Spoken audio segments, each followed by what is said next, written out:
11 जानेवारी 1950 बॉम्बेमध्ये doctor Babasaheb आंबेडकरांनी एक ऐतिहासिक घोषणा केली.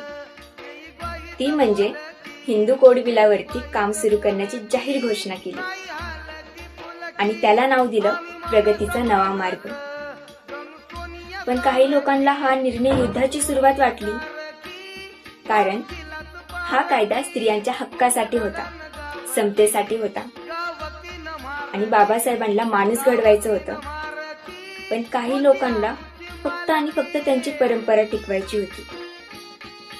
हिंदू कोड बिल म्हणजे स्त्रियांचा हक्काचा कायदा, जसे की लग्न, वारसा, घटस्फोट, ह्या सगळ्या समतेसाठीचा लढा. 11 जानेवारी 1950 हा फक्त दिवस नव्हता, हा सामाजिक क्रांतीचा एल्गार होता. जय भीम.